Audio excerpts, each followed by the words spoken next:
Travelers were put on notice today. You may not be able to board a plane next year unless you first make a stop at the DMV to get what's called a real ID.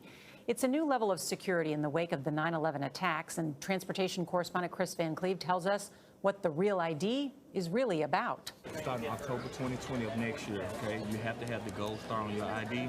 That way you be in compliance with the Real ID Act. At airports across the U.S., TSA officers are breaking the news to flyers. You have to have the gold star on your... Many will need a round trip to the DMV before October 2020. Not necessarily looking forward to the process. Or they may not be able to fly. They'll need new Real IDs, a new secure driver's license that'll be required to access airport checkpoints and to enter federal buildings. Developing tonight, did you know that your driver's license picture could be in a federal database right now? Apparently, a lot of other people, including lawmakers, had no idea either. It turns out federal agencies have been collecting that information to create a facial recognition database. Well, it's very simple because law-abiding citizens like you and I all have driver's licenses, and we take those driver's license photos at a DMV. The state collects all of those in whichever state you're in, and they're held in a database. And apparently what's been happening without the consent of lawmakers, without the consent of those who have been photographed and those law-abiding citizens, the FBI is taking those photographs and they are searching, along with ICE, the DMV databases in 21 different states. Those states essentially allow the FBI to come in and look at them, and all it takes in many cases is a simple email from the FBI to a contact in that state to say, give me access to your database, and they begin searching thousands upon tens of thousands upon millions of photos. Ms. Buolamwini, right now, Amazon can scan your face without your consent, all of our faces without our consent, and sell it to the government, all without our knowledge, correct? Yes. And, Mr. Chair, I'd like to seek unanimous consent on how Amazon actually met with ICE officials over facial recognition system that could identify immigrants. I'd like to submit this to the congressional record. Without objection. Thank you so much. Ms. Garvey, in fact, it's not just Amazon that's doing this, right? It's Facebook, it's Microsoft, it's a very large amount of tech corporations, correct? That's correct. And do you think it's fair to say that Americans are essentially being spied on and surveilled on a massive scale without their consent or knowledge? I would make a bit of a distinction between what Facebook and other companies are doing, but yielding to Ms. Buolamwini for more specifics on this. I will say most of the law enforcement agency systems operate on DMV databases or mugshot databases, so information that has been collected by agencies rather than companies. Great. Thank you. Thank you. And Mr. Ferguson, one of the prime constitutional concerns about the non-consensual use of facial recognition technology is rooted or alluded to in the 14th Amendment, correct? It's correct. It's one of them.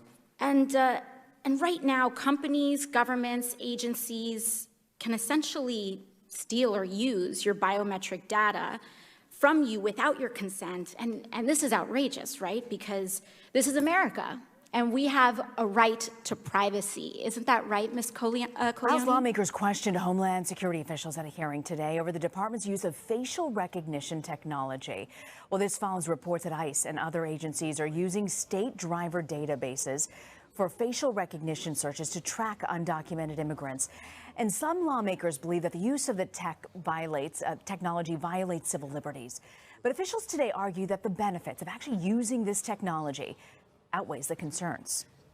It gives us the ability to validate a person's biographical identity within 2 to 3 seconds without having to actually handle the physical passport. It allows us to link it up in a secure way.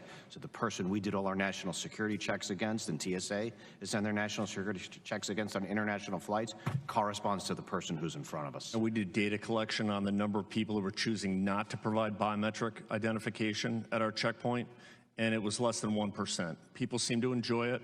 The traveling public moves to the checkpoint very rapidly, and the best part of it is we enhance identity verification, thereby enhancing security. More travelers are quickly finding out that their faces will soon replace passports and even state IDs. International airports around the world and even some here in the U.S. are rolling out facial recognition technology. Hang on to your boarding pass. The TSA is trying a facial recognition system it hopes will speed up lines while adding a layer of security. At LAX's International Terminal, the agency is testing a future where flyers won't need a boarding pass or an ID check to go through security.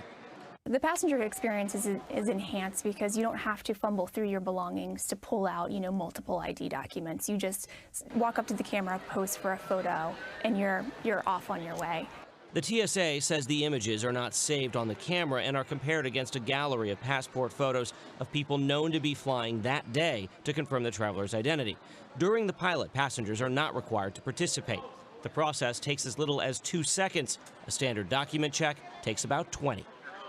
I'm fine with it. I was just surprised by it. The people that have nothing to hide, I think there would be, are all for it. I'm not really concerned about my privacy. Advocates have long warned about the day that facial recognition becomes commonplace in our streets, and that day appears to have Facial arrived. surveillance may not be just for places around the world anymore. Now, a new report from Georgetown Law says it's growing here at home. The technology can pick you out in a crowd and follow you all in secret without you knowing. That's scary. Well, a couple of things here. First of all, remember Lionel's Law. And one law is that the law always lags behind technology. The second Lionel's Law is that if you're reading about it in American mainstream media, it's 5 years old. It's already here. This is not like, Scotty, a disease like AIDS. We worried about this, and we're trying to stop it. Oh, no, it's here. And it's how do we deal with it? How do we, prepare for it? It's here. It's not going to be stopped. Yeah, so I don't think the question is how powerful can it be in the hands of government. The question is, how powerful is it now in the hands of government? Because it's already in the hands of local police and federal entities. It's already there in terms of the surveillance infrastructure built out, private cameras, cameras owned by cities and municipalities stationed all around the country. And I like how you said the crack team at the New York Times. Look, if a group of Goombas at the New York Times can put together a facial recognition program using, public cameras and a $60 facial recognition piece of software and be able to identify people using, essentially the guy that they identified, by the way, a professor, they only had the side of his face in the shot and they were able to match it to a social LinkedIn profile. It's incredible how they were able to do it. It speaks volumes to the level of sophistication within the technology for facial recognition. Yeah. It also speaks volumes to the ability of anyone to be tracked anywhere they go at all times. Privacy is no more in our current surveillance state. With all of the information that's being culled, and by the way, facial recognition on your phone and elsewhere and iris scans, eventually governments are going to be able, and it's being done in China, to not only know where you are, but to know your emotions, to know your sexuality, to know your mental health, to know your illness, to know your propensities, and by the way, commercially, the way you look at things, the way you respond to certain items in stores. This is also a great way, and China's doing it already, to figure out where the dissidents are, what they're thinking, and how to keep an eye on them.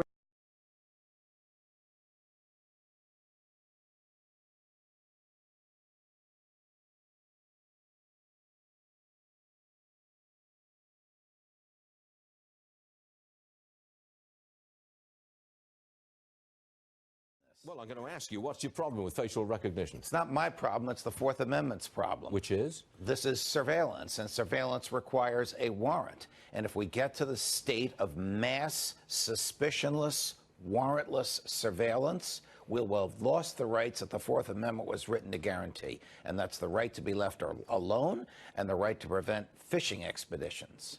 When the laws are written not to preserve, the audience doesn't like it. When the laws are written not to preserve liberty, but to make it easier for the cops to enforce the laws, that's called a police state. Osama bin Laden, he's not dead, but we know exactly what he looks like, and he's walking down the street in San Francisco. Boom, he's picked up by facial recognition because we know exactly what the guy looks like, and so we've thrown him right there. This is a realistic hypothetical, is it not? It is very realistic. All kinds of murderers and kidnappers and terrorists are out there. We know what they look like. If the police could break down every door and stop and question everybody they want, would we live in a safer environment? Probably, but who would want to live that way? It's not a bad rejoinder there. Thank you, young man. This face opens doors, you know.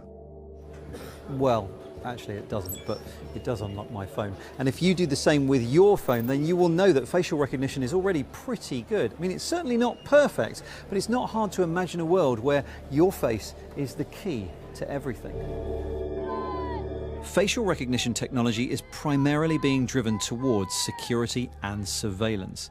Even pop star Taylor Swift secretly deployed the technology to root out stalkers at a recent concert.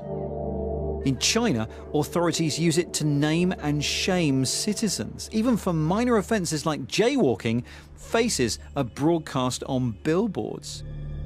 In Beijing, the technology is even used to stop people from stealing rolls of paper from public toilets. And it's recently been revealed that the Chinese authorities are using the biometric technology to keep track of the movements of individuals from the persecuted Uyghur Muslim minority. It's a worrying example of how facial recognition can be abused to profile and track a minority group.